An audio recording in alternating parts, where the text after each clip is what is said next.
She told her longtime partner that the young family members were at a new educational center.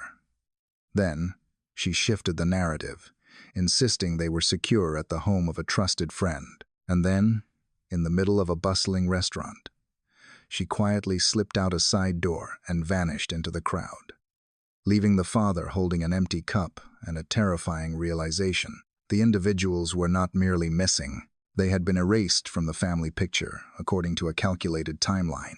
The case we are about to analyze is not merely a mystery of disappearance.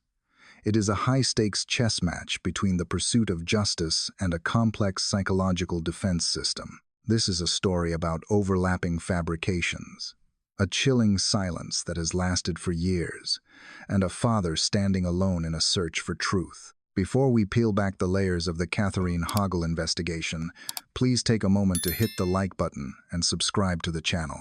Your support is the driving force that allows us to examine these complex files. To understand how such a profound tragedy could occur right under the eyes of a close-knit family, we must rewind the clock to the moments before the storm arrived. It all began on a Sunday afternoon that seemed, by all accounts, absolutely perfect. The narrative of any significant disappearance often begins in the stark glare of the ordinary, and the case of the missing Hoggle family members is no exception to this haunting rule. To understand the gravity of the events that unraveled in Montgomery County, Maryland, one must first examine the deceptive calm of Sunday, September 7th, 2014. It was a day that those involved would later scrutinize for signs of impending disaster, yet at the time, it appeared to be nothing more than a quintessential example of suburban family life. The weather was nearly perfect, described by witnesses as a beautiful summer afternoon with the sun shining brightly and temperatures hovering around 80 degrees. For Troy Turner, the father of the three young individuals at the center of this family unit, the day began with a milestone that any parent would cherish. It was the very first soccer game for his eldest son, a moment of pride and normalcy that grounded the family and the community. Reports indicate that the atmosphere was lighthearted and filled with the typical joys of a weekend outing. After the game, the family, including the mother, Catherine Hoggle, visited a local park for several hours. They enjoyed snow cones and watched the young ones play, painting a picture of a cohesive family unit enjoying the late summer warmth. Turner later recalled that everyone seemed to be having a great time, a sentiment that underscores the sudden and jarring nature of the events that would follow mere hours later. From an investigative standpoint, days like this Sunday are often referred to as the baseline behavior. Analysts look at these moments to determine the mental state of the individuals involved. On the surface, Catherine Hoggle appeared to be a functioning partner and mother, participating in family activities without drawing attention to herself. However, context is crucial. Turner and Hoggle had a history that stretched back years, having met at a bar in Germantown where they both worked. While they were not legally married, they were raising their family together, and Turner was, by his own account, committed to making the relationship work. By 2014, their household included 3 young family members, 2 sons and 1 daughter. However, this picture of domestic stability was fragile. It was known within the family circle that Catherine had battled psychological health challenges for years. This adds a layer of complexity to the retrospective analysis of that Sunday. According to Turner, he had noticed strange behaviors in the past, including paranoia, where Catherine believed individuals were following them or attempting to take the young ones. By late summer of 2014, however, she appeared to be doing better, leading those around her to lower their guard. This phenomenon is often seen in cases involving mental health crises. A period of apparent improvement can sometimes mask underlying instability, or, ironically, give a person the organized cognitive function needed to plan a departure. Despite the apparent improvement, there were safety protocols supposedly in place, rules that Turner believed were agreed upon by Catherine's parents. These stipulations included strict conditions.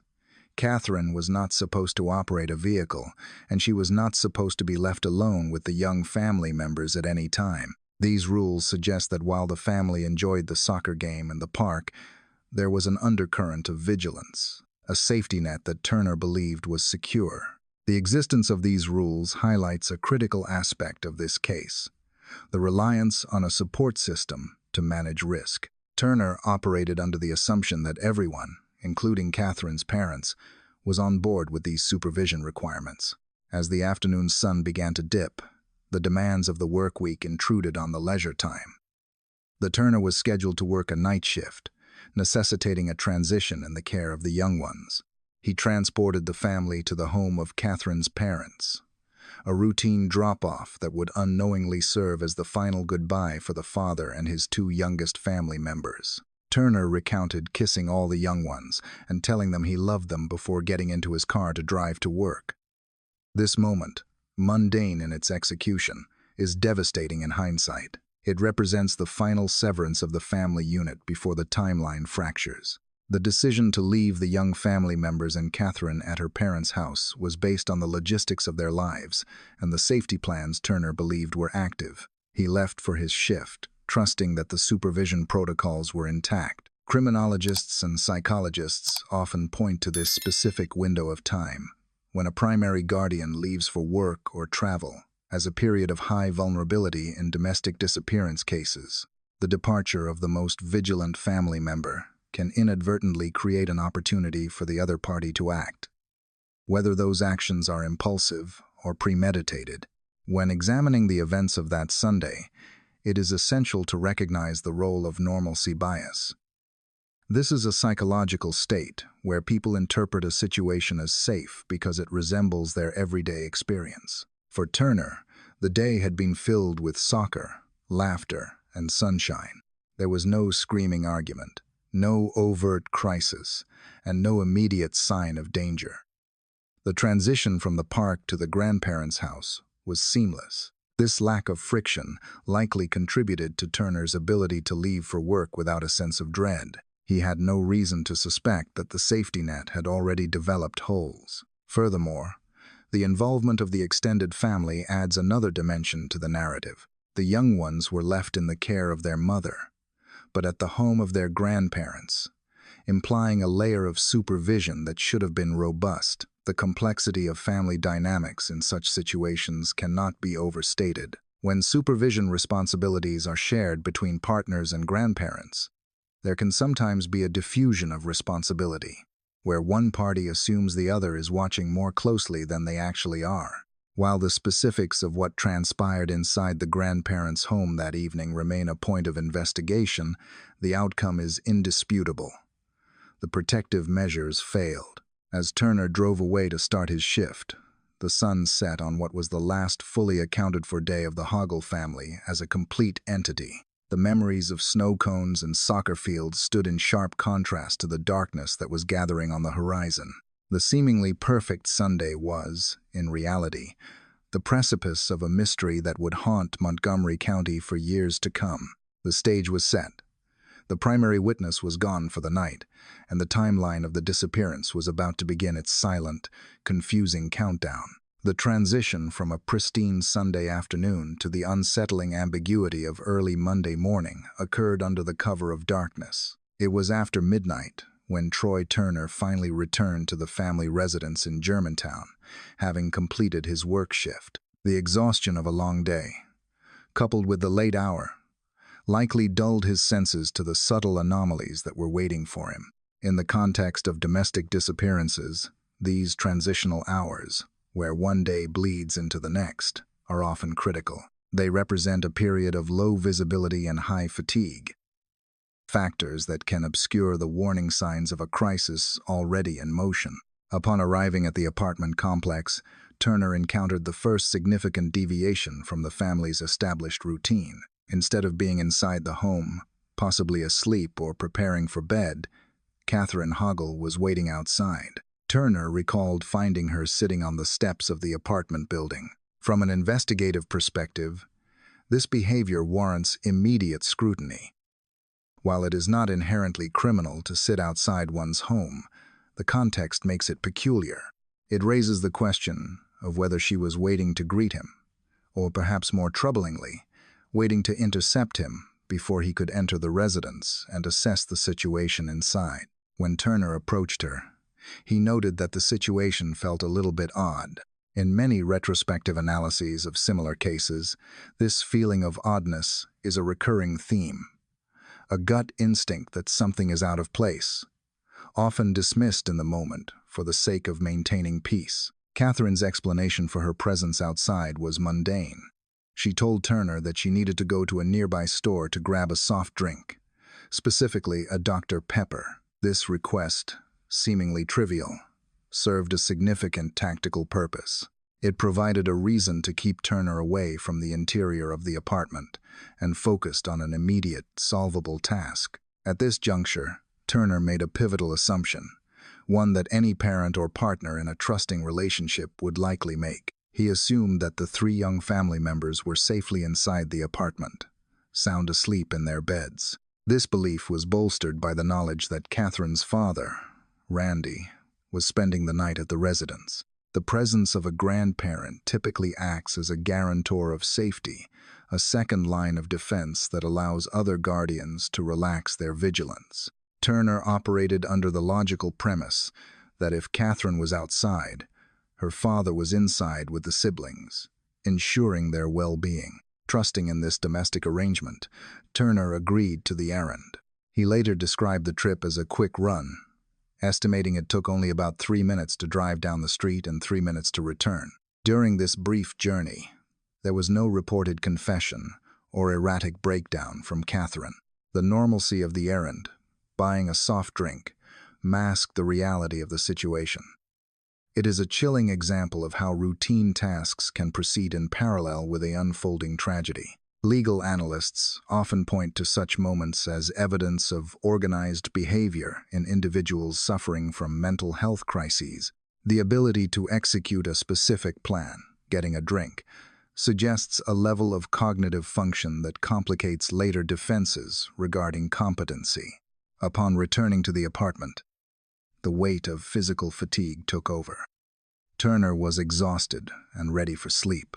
In a statement that he would later reflect on with deep regret, he admitted that his mindset was focused on self-preservation and rest. He decided not to check on the sleeping family members, reasoning that opening their doors might wake them up, which would in turn require him to stay awake to settle them back down.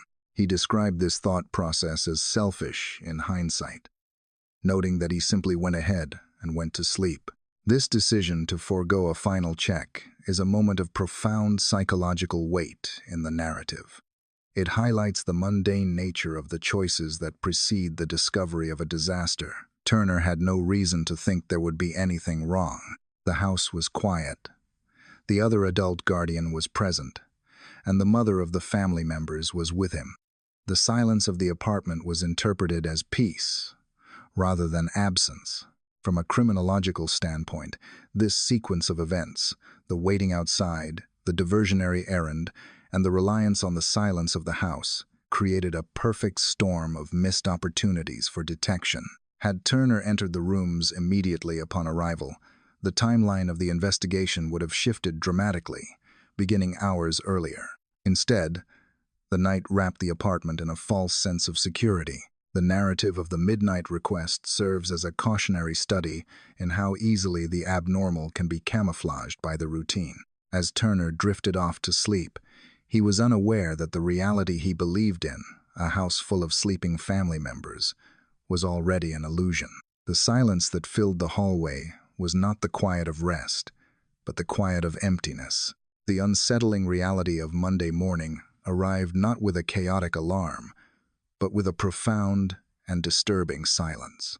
When Troy Turner awoke, the typical cacophony of a household filled with young energy was entirely absent.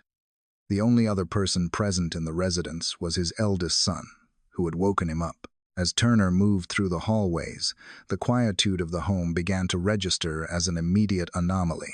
In a bustling family apartment, silence is rarely a sign of peace. It is often the first indicator of absence. Turner quickly realized that the house was eerily quiet, noting that aside from himself and his eldest son, the residence was empty. Turner's initial assessment of the situation revealed that Catherine's father, who had spent the previous night at the apartment, had already departed for his workplace. However, the absence of Catherine and the two youngest family members was unaccounted for. Seeking immediate answers, Turner looked out the window and observed that the family minivan was missing from its usual parking spot. The physical evidence of a departure was further confirmed when he opened the drawer where essential items were stored. Both the keys and Catherine's wallet were gone. This discovery marked the transition from confusion to internal panic, a state Turner later described as being panicked inside. Despite the rising alarm, the routines of daily life demanded attention. Turner had to navigate the immediate responsibility of getting his eldest son ready for his educational day. While managing this task, he began a frantic series of communications. Reaching out to the family network to locate Catherine, he called both Catherine's father and her mother to inquire if they had any knowledge of her whereabouts. The response from both grandparents was negative. Neither had a clue where their daughter or the missing siblings might be. This lack of information from the close-knit family circle stripped away the possibility of a misunderstanding or a casual, unannounced visit to relatives. The gravity of the situation escalated as Turner walked his eldest son to the transport stop. The normalcy of seeing a family member off to school stood in stark contrast to the crisis unfolding in his mind. Once the eldest son was safely on the school bus, Turner made the decision to involve authorities. Standing at the bus stop, he dialed 911 to report the situation. This moment represents a critical psychological threshold in missing persons cases.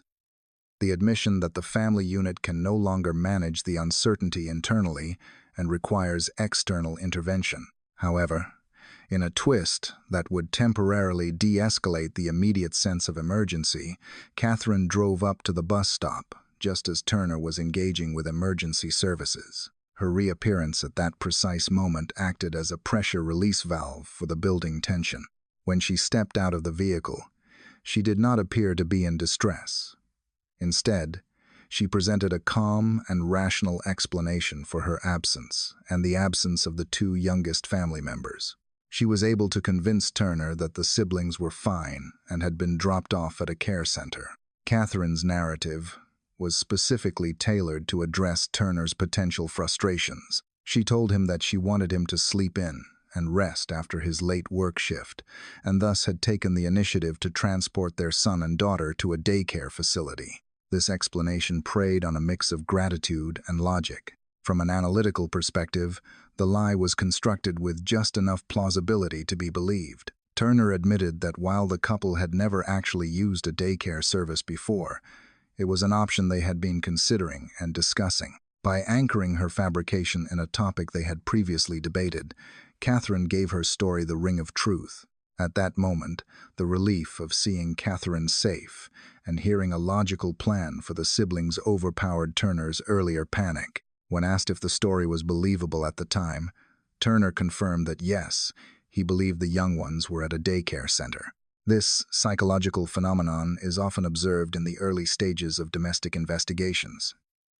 Family members are predisposed to believe their partners because the alternative, that the loved ones are missing or harmed, is too terrifying to accept without irrefutable proof. Turner's acceptance of her story reset the emotional clock, delaying the realization that the silent mourning was not a result of a thoughtful gesture, but the beginning of a profound tragedy. The minivan had returned, but the mystery of the empty seats was only just beginning to unfold.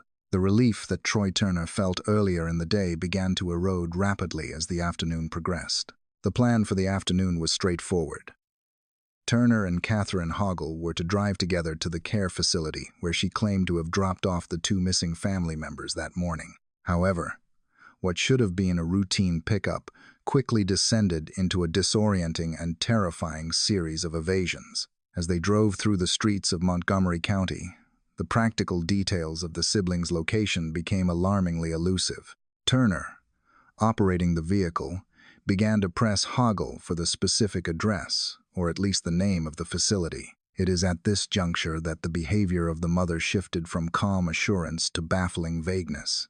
According to Turner's recollection of the conversation, the interaction in the car revealed immediate inconsistencies in Hoggle's narrative. When he asked her which street the facility was located on, she responded that she did not know. When he followed up by asking for the name of the center, she again replied that she did not know. In a desperate attempt to gain any actionable information, Turner asked for a telephone number so he could call the facility himself. Hoggle's response was that she did not have their number, adding the peculiar justification that the facility had her number instead. From an investigative standpoint, this exchange represents a significant breakdown in the suspect's cover story. Criminologists often note that while details can be forgotten, the complete absence of fundamental information, such as the location or name of a place where one has entrusted their loved ones, is a hallmark of deception. It is highly improbable for a guardian to leave young family members at a strange location without retaining a receipt, a card, or a basic memory of the building's identity. Turner later described this realization as the moment he understood she was taking him on a wild goose chase. The vagueness was not a symptom of forgetfulness. It appeared to be a deliberate stalling tactic designed to buy time. The psychological tension in the vehicle escalated as Turner realized that his partner was navigating him aimlessly. Seeking verification, he made a phone call to Hoggle's mother, Lindsay. This conversation unearthed another layer of alarm. Turner learned that Lindsay Hoggle was already scouring the town, checking various local care centers in a desperate search for her grandchildren. Turner identified this revelation as a huge red flag. The fact that the grandmother was already conducting an independent search suggested that the extended family harbored deep suspicions about Hoggle's credibility long before Turner had fully grasped the danger. It implied that, within the Hoggle family dynamic, there was an existing awareness that something was fundamentally wrong with Catherine's conduct that day. As the car continued its aimless journey, Turner's emotional state shifted from confusion to physical panic. He described starting to sweat as the gravity of the situation became undeniable. The comfortable narrative that the siblings were safe at a daycare was collapsing in real time. The Wild Goose Chase was no longer just a frustration. It was a terrifying indicator that the young ones were nowhere to be found. The psychological impact of being lied to by a partner in such a high-stakes situation creates a unique form of trauma, blending betrayal with urgent fear. Faced with Hoggle's inability to produce a location and the grandmother's frantic independent search, Turner made a decisive executive command. He told Hoggle that the charade was over and that he was driving them directly to the police station. This threat of law enforcement intervention forced Hoggle to alter her strategy immediately. The prospect of entering a police station and facing official interrogation prompted her to abandon the vague "I don't know" defense. In a pivotal moment of manipulation, Hoggle interjected, telling Turner to hold on and insisting that they did not need to go to the police. She claimed she would go ahead and take him to where the siblings actually were. She then provided a specific address to a different facility. This sudden recovery of memory is a common trait in deceptive narratives. When the pressure becomes unbearable or the threat of authority looms, the fabricator often offers a new, specific detail to appease the interrogator and regain control of the timeline. Analysts of the case have pointed to this moment as evidence of Hoggle's cognitive capacity to weigh consequences. Despite her history of mental health challenges, her ability to negotiate with Turner, offering a solution to avoid the police, suggests a level of situational awareness that contradicts a state of complete psychosis. She understood the danger of going to the police station and took calculated verbal steps to prevent it. Turner, driven by the desperate hope that this new address was legitimate, diverted the car away from the police station and towards the new location. The Wild Goose Chase had not ended. It had simply changed direction, prolonging the window of time before authorities would officially launch a search for the missing family members. The drive continued, fueled by a father's hope and a mother's labyrinth of deflection. The investigation into the disappearance of the Hoggle family members took a decisive and perplexing turn at a fast food establishment in Germantown. After convincing Troy Turner to divert from the police station with the promise of leading him to the missing siblings, Catherine Hoggle introduced a logistical pause that would alter the trajectory of the entire case. As they traveled toward the alleged location, Hoggle claimed that the medication she had taken was causing drowsiness and that she required caffeine or sugar to stay awake and effectively provide directions. This request to stop at a Chick-fil-A restaurant appears, in retrospect, to be a calculated maneuver designed to create a physical separation between herself and Turner. Upon entering the establishment, the surveillance cameras began recording a sequence of events that analysts have scrutinized for years. Hoggle proceeded to the restroom, providing Turner with a specific rationale for her actions. She stated she needed to call her mother to inform her that they were on their way to retrieve the missing family members and that everything was fine. This explanation served to pacify Turner, reinforcing the narrative that the resolution to the crisis was imminent. However, subsequent forensic analysis of her phone records revealed a starkly different reality. While inside the restroom, Hoggle was not coordinating a family reunion. She was attempting to secure an escape route by calling a taxicab company. This piece of evidence is critical for investigators, as it suggests a mindset focused on evasion rather than confusion. The attempt to hire a vehicle implies that she was actively seeking a way to leave the area independently, contradicting the idea that she was merely wandering in a state of aimless psychosis. When the attempt to secure a cab from the restroom seemingly failed or was abandoned, Hoggle returned to the main dining area, where Turner was waiting. As the couple prepared to leave the restaurant to continue their search, Hoggle employed another delay tactic. She told Turner that she needed a refill on her drink before they departed. In a gesture of cooperation, Turner agreed to go outside, get the car started, and wait for her, believing that she would follow him momentarily to continue the journey to the siblings. This moment of separation was the window of opportunity. Hoggle had likely been engineering since the request for a soft drink earlier that morning. Security footage from the restaurant provides the objective truth of what transpired next. As Turner exited the building to wait in the vehicle, Hoggle did not return to the counter for a refill as she had claimed. Instead, the video shows her bypassing the counter entirely and exiting through a side door, effectively vanishing from the premises. The imagery captured by the cameras shows her looking back over her shoulder, a behavior that law enforcement officials later interpreted as a sign of hesitation and calculation. Captain Darren Frank of the Montgomery County Police noted that her actions, checking to see if she was being watched before slipping away, indicated that she knew exactly what she was doing and felt a compelling need to remove herself from the situation with Turner. After a period of waiting in the car, Turner realized that an unusual amount of time had passed for a simple drink refill. He re-entered the establishment, only to find that Hoggle was nowhere to be found. The realization that she had fled the scene transformed the situation from a domestic dispute into an active missing person emergency. Law enforcement officers were immediately contacted and converged on the parking lot of the restaurant to begin a search for the mother who had just slipped through their fingers. The arrival of authorities at the scene coincided with the arrival of Catherine's mother, Lindsay Hoggle. It was in the chaotic atmosphere of the parking lot that Turner received a piece of information that shattered his understanding of the timeline. Lindsay Hoggle revealed to Turner that the youngest son, Jacob, had not been at her home the previous night as Catherine had claimed. This revelation was devastating. Turner had been operating under the assumption that the youngest son had been safe with his grandparents since Sunday afternoon. The grandmother's admission confirmed that Catherine had returned to her parents' house on Sunday without the youngest son, offering a bizarre excuse that he was at a sleepover with a friend of the eldest son. The convergence of these facts at the restaurant created a terrifying new picture for the investigation.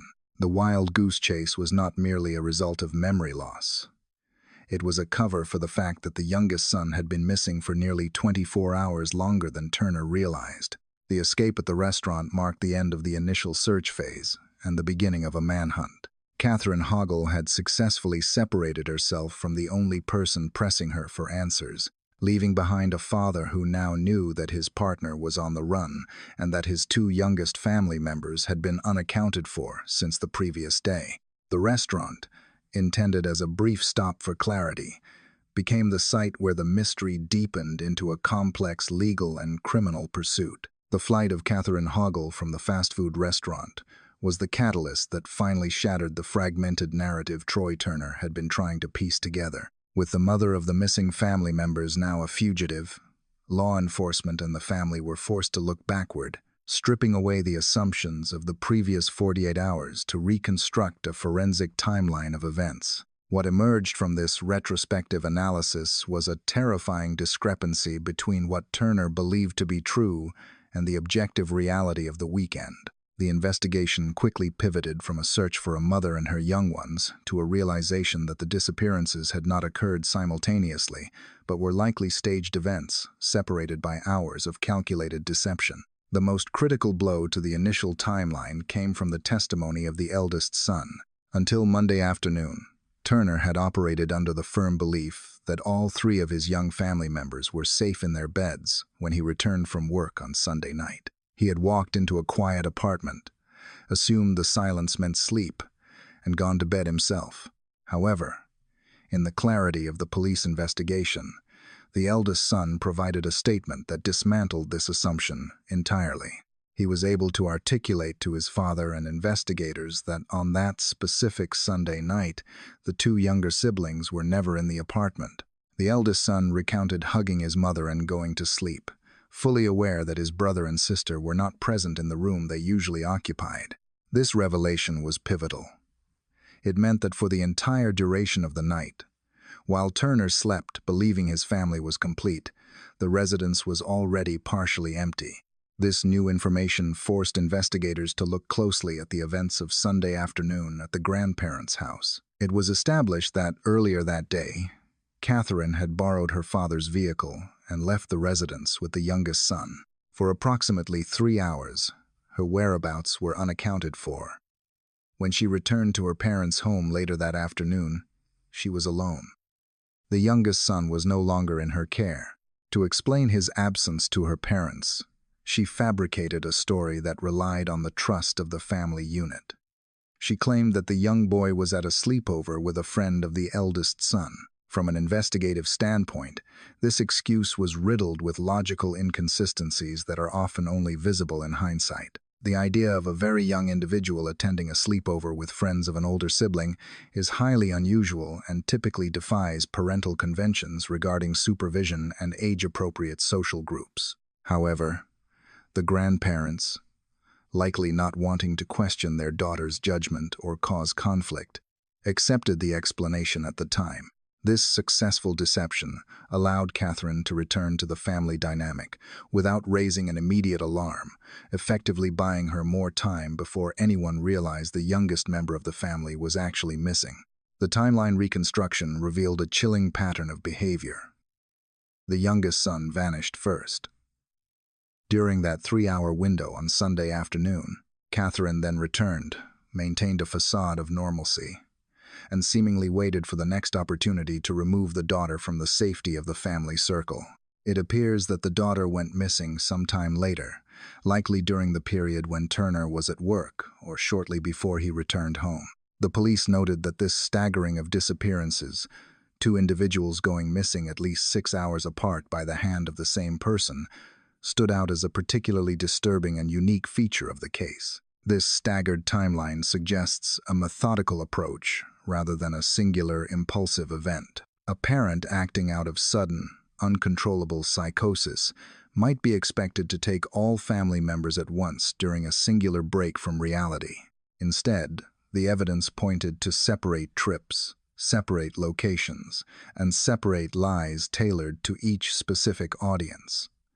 The grandparents were told a sleepover story, while Turner was later told a daycare story. The discovery that the siblings were never in the apartment on Sunday night recontextualized Catherine's behavior on the steps. When Turner arrived home and found her waiting outside, requesting a soft drink, it was likely not a casual errand but a strategic move to prevent him from entering the home too quickly or checking on the rooms. Her presence outside served as a physical barrier between the father and the truth. By keeping him occupied with the errand and then relying on his exhaustion, she successfully concealed the absence of the siblings for an entire night. For the investigators, The timeline discrepancy shifted the classification of the case. It was no longer a situation where a mother wandered off with her young ones on a Monday morning.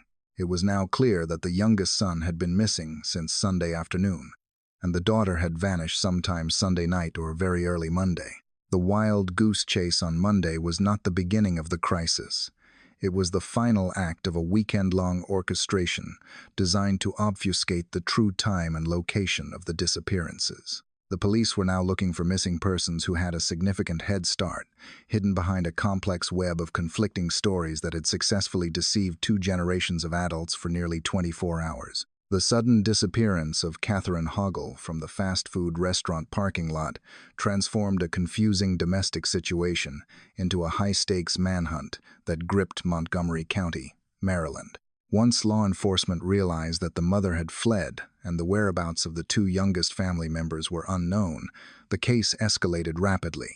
The initial hope that this was a misunderstanding evaporated, replaced by a mobilized effort to locate the one person who held the key to the mystery.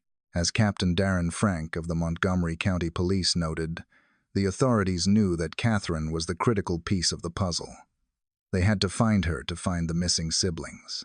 The community response was immediate and overwhelming. In the hours and days following her flight, a massive search operation was launched. This was not limited to law enforcement. Hundreds of complete strangers joined the effort, driven by the urgency of finding 2 missing young people. Friends of the family, such as Mandy Parks, who had not seen Troy Turner in years, rallied to his side, recognizing the profound need for support in the face of such a crisis. The local media began airing the security footage of Catherine at the restaurant, broadcasting her image to the public in hopes of generating leads. From an analytical perspective, this phase of the investigation highlights the power and the limitations of community involvement. The sheer scale of the search was staggering. Reports indicate that tens of thousands of acres were scoured by search teams. Volunteers and officers combed through neighborhoods, businesses, and wooded areas. Approximately 1 million missing persons flyers were distributed throughout the region. Police even issued public pleas for citizens to check their own backyards and for business owners to review their surveillance tapes. This level of saturation creates a panopticon effect, where the fugitive theoretically has nowhere to hide, yet it also increases the pressure on the investigation to produce results quickly as public anxiety mounts. While the physical search covered vast swathes of ground, digital forensics provided the first significant lead regarding Catherine's movements after she fled the restaurant. New surveillance video surfaced, capturing images of her roughly 12 hours after she had vanished. This footage, recorded around 4:30 in the morning, showed Catherine entering and exiting a federal building located less than half a mile from the site of her escape. This specific piece of evidence is crucial for behavioral analysts examining the case. The video showed Catherine dressed in what appeared to be the same clothes she had worn the previous day. However, the most chilling detail for detectives was who was not with her. She was completely alone.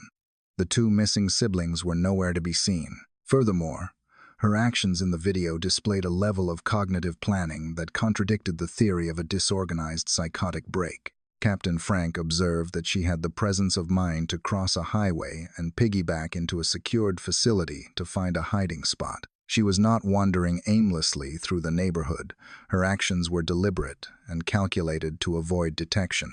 This suggests a survival instinct and an ability to navigate complex environments, which complicates the later legal arguments regarding her mental competency. As the days dragged on without a sighting of the siblings, the tone of the investigation began to shift, darkened. 3 days into the search, while volunteers were still hoping for a rescue, detectives approached Troy Turner with a grim assessment. They informed him that they were preparing to announce that the case was transitioning into a homicide investigation.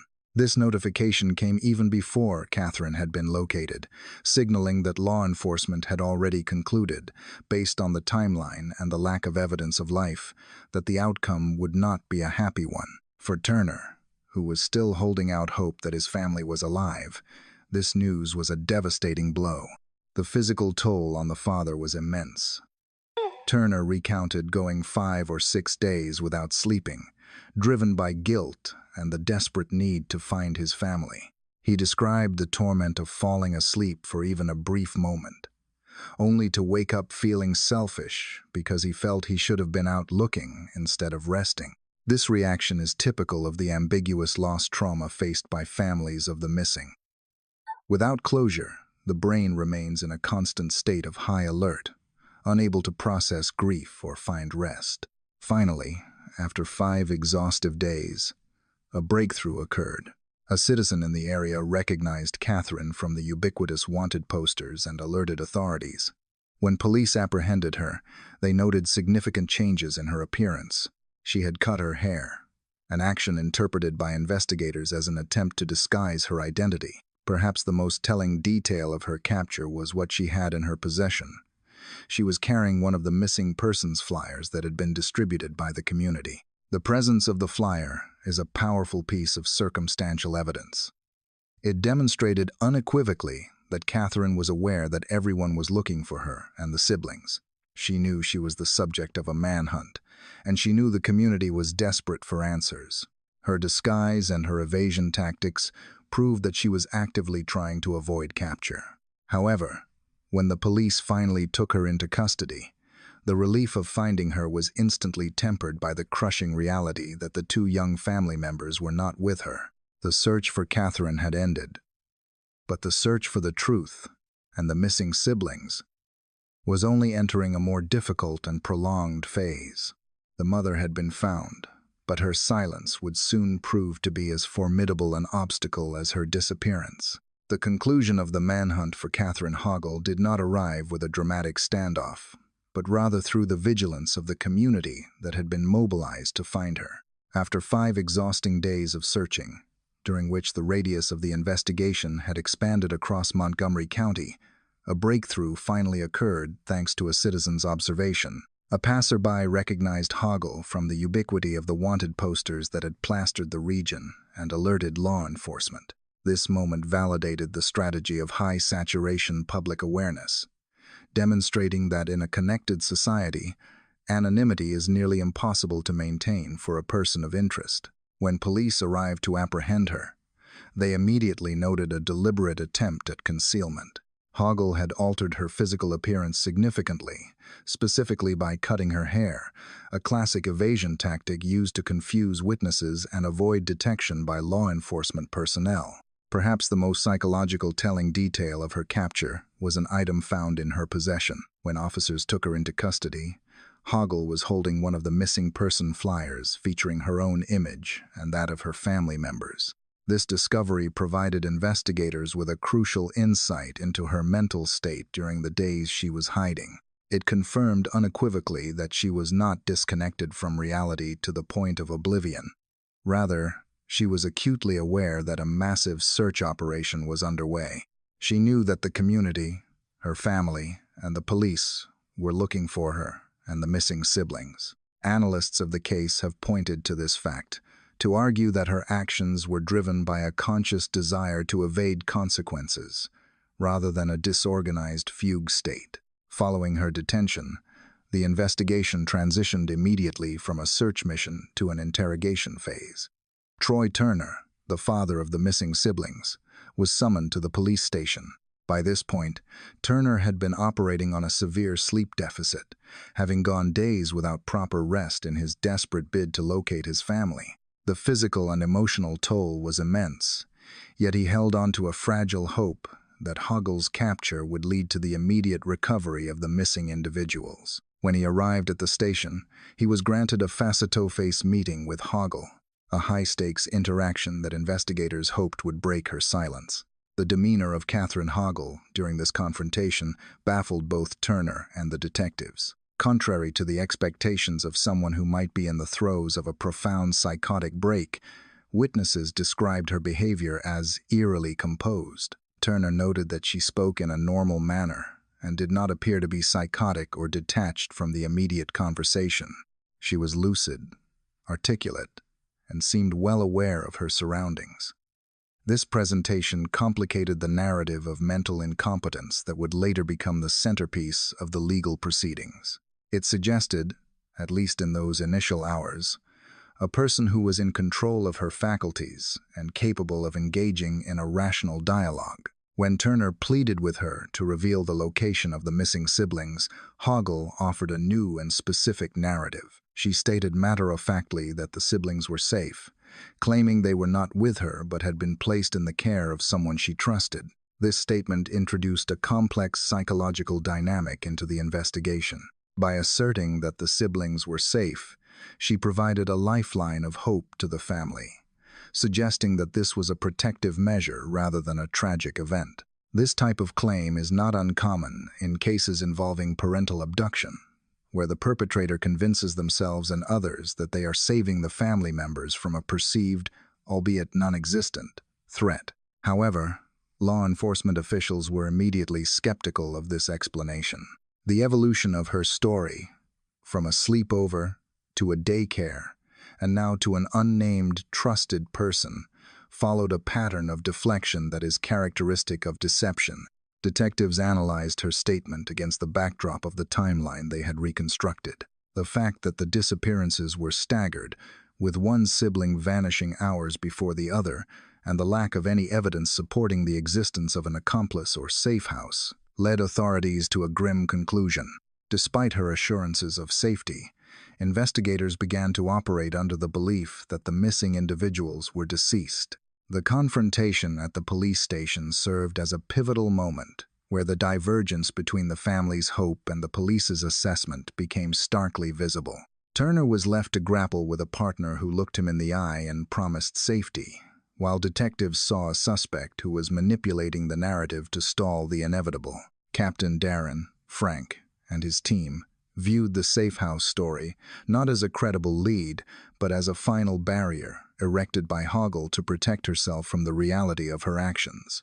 As the interrogation concluded, the mystery of the trusted person remained unsolved, and the realization settled in that Hoggle's capture did not mark the end of the nightmare, but rather the beginning of a long and silent legal battle. The transition from the capture of Catherine Hoggle to the formal interrogation phase marked a definitive shift in the trajectory of the investigation. Once secured in the interview room, the dynamic moved from a physical manhunt to a psychological duel between a mother holding onto a secret and detectives desperate for actionable intelligence. While the family held onto the glimmer of hope provided by Hoggle's assertion that the siblings were safe, law enforcement officials began to dismantle her narrative with a forensic skepticism. The interrogation did not yield a confession in the traditional sense.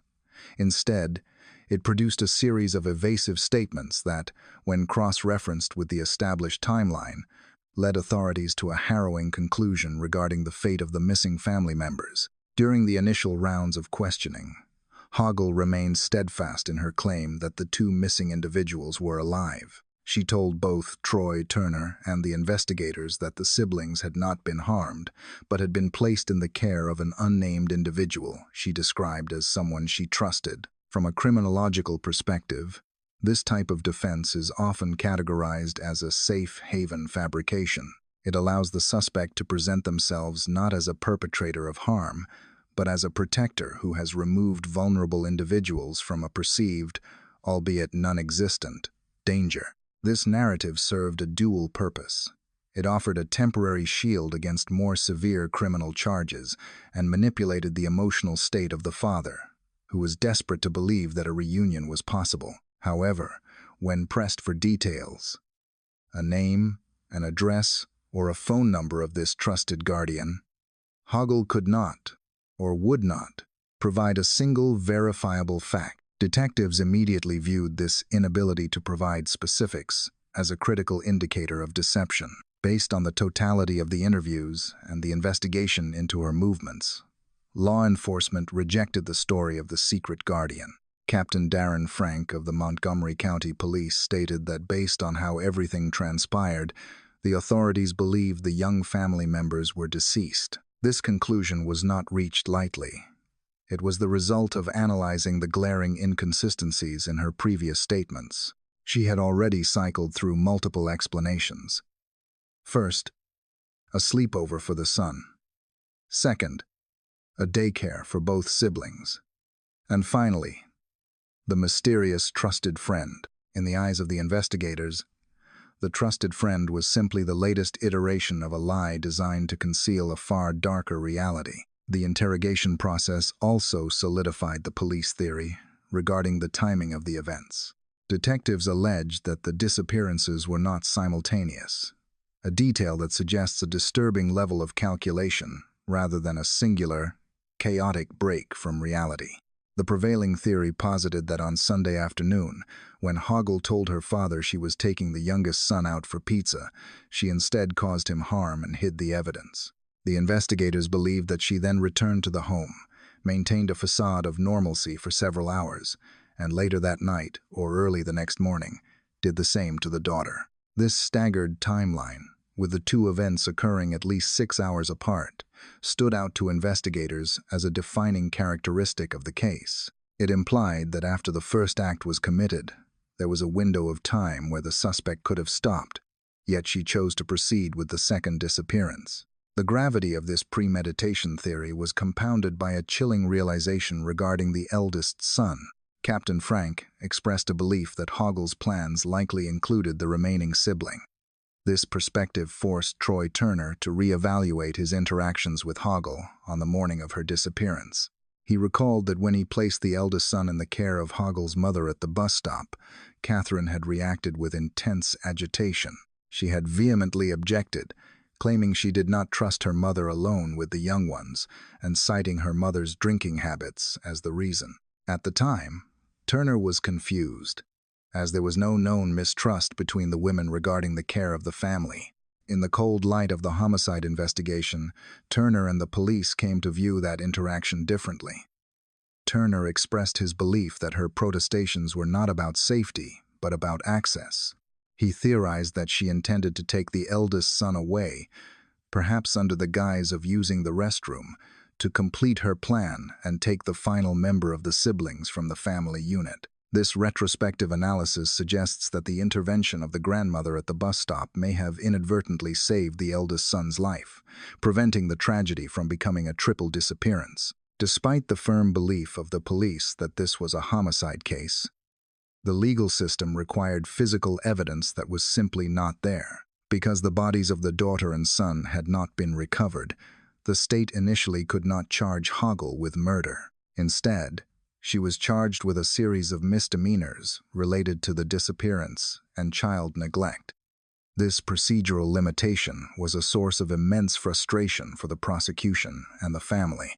The absence of remains created a legal gray area where the suspect could be held, but not for the crime that authorities believed had actually occurred. Furthermore, the interrogation phase was cut short by the intervention of the mental health system. Following a medical evaluation, doctors recommended that Hoggle be sent to a psychiatric hospital for further assessment.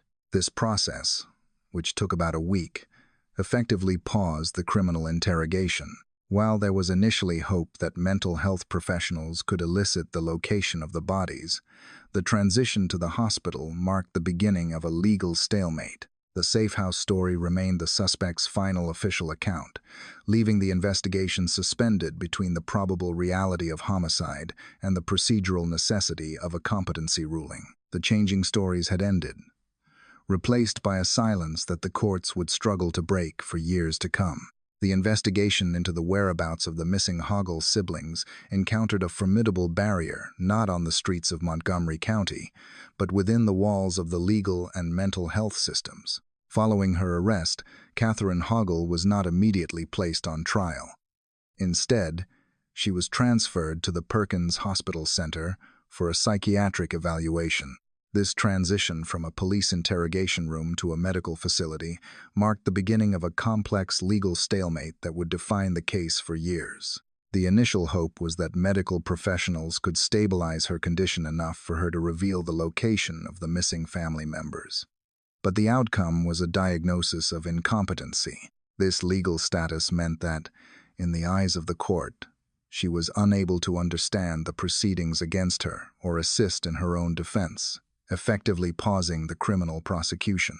However, this medical consensus was met with profound skepticism from those who knew her best. Troy Turner, having spent years with Hoggle, attended hearing after hearing, watching a behavior he described as a complete act. He argued that the person appearing in court, shuffling and unresponsive, bore no resemblance to the articulate woman he had spoken with on the phone or the calculated individual who had engineered a multi-day disappearance. Turner asserted that Hoggle had explained her entire process to him previously, leading him to believe she was intentionally playing the system to avoid the consequences of her actions.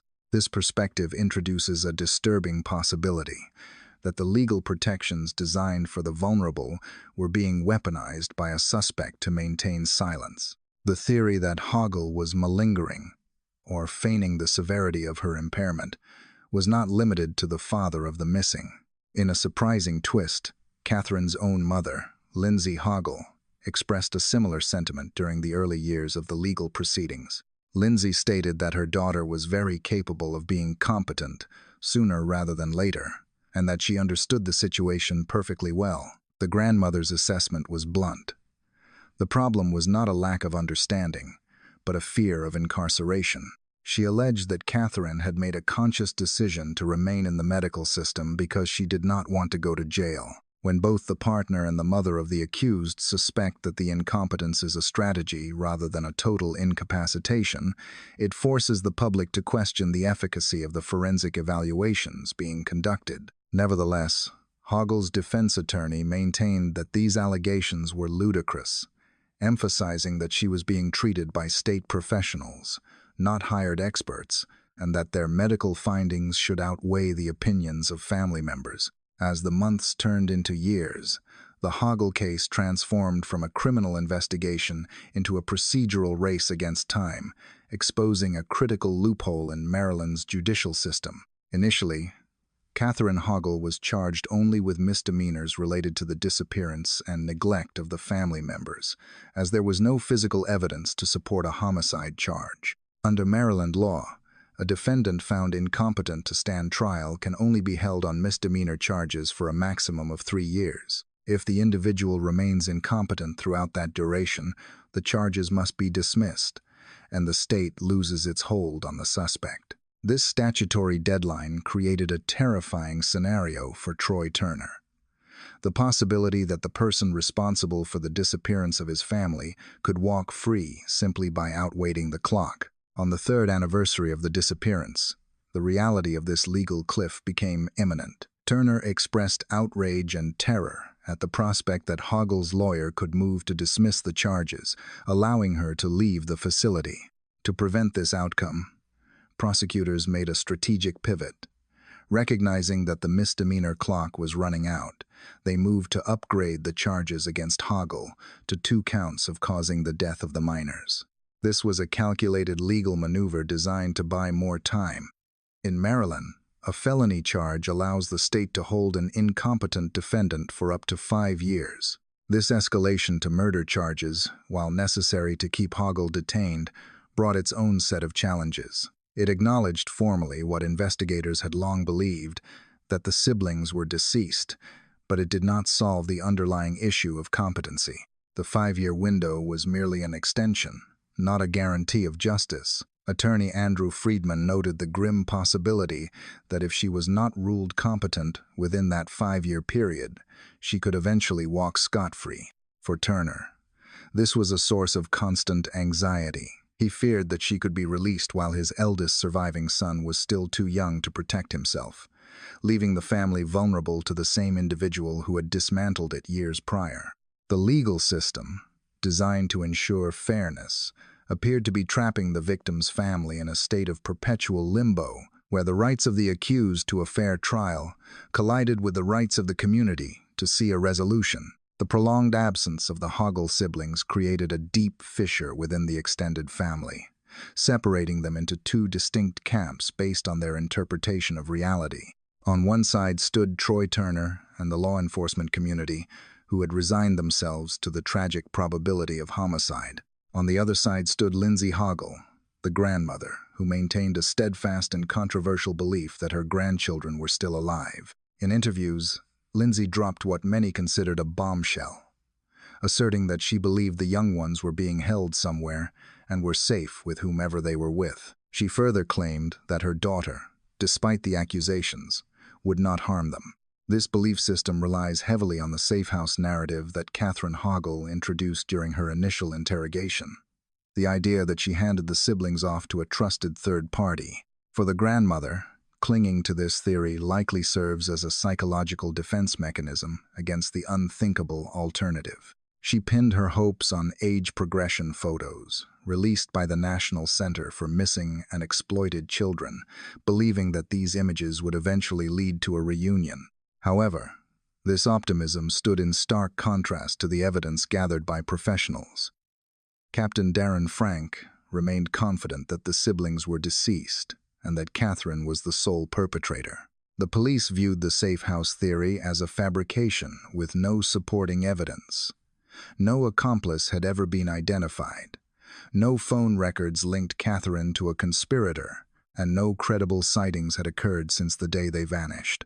The divide between the grandmother's hope and the father's grief highlights the complex nature of ambiguous loss. While Turner sought justice for a crime he believed was completed, Lindsay Hoggle sought the return of the living. This internal family conflict added another layer of tragedy to the case, as the two people who loved the missing siblings most were unable to share a common ground of mourning or resolution. With the official investigation stalled by the competency proceedings and the refusal of the suspect to cooperate, Troy Turner sought alternative avenues to find answers.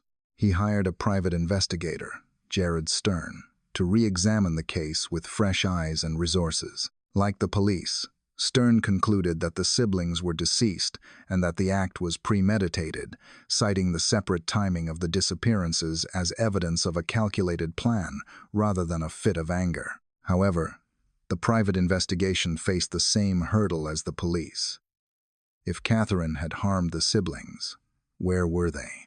Stern developed a theory based on the logistics of the timeline and the suspect's profile. He reasoned that in the brief window of time Catherine had to dispose of the remains, she could not have buried them deeply enough to evade discovery by cadaver dogs or search parties, which had already scoured the land. This logic left one major environmental possibility that had not been fully exhausted: the waterways. Stern posited that bodies of water were the only logical areas that had not been searched to the same extent as the ground.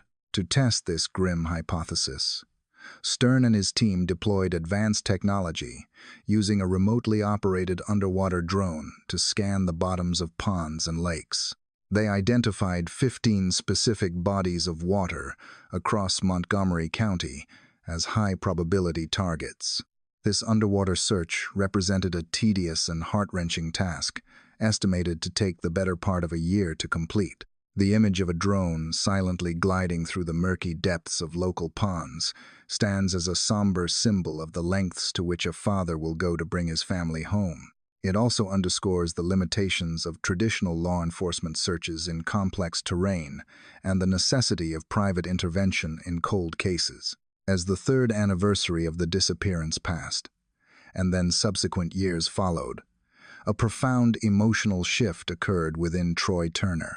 For a long time, he had held onto the faint hope that perhaps the safe house theory was true, a hope that any parent would cling to under such horrific circumstances. However, the passage of time without a single credible proof of life forced him to confront the harshest of realities. By September of 2017, Turner publicly resigned himself to the fact that his two youngest family members were never coming home. This acceptance marked the transition of his mission from a rescue operation to a quest for justice.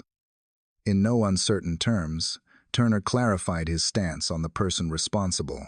He stated that Catherine Hoggle was responsible for the loss of his family members, and that he hoped the siblings would get the justice they deserved. The use of the past tense and the definitive language of murder signaled the end of the ambiguous waiting period for the father. He was no longer waiting for a phone call from a babysitter.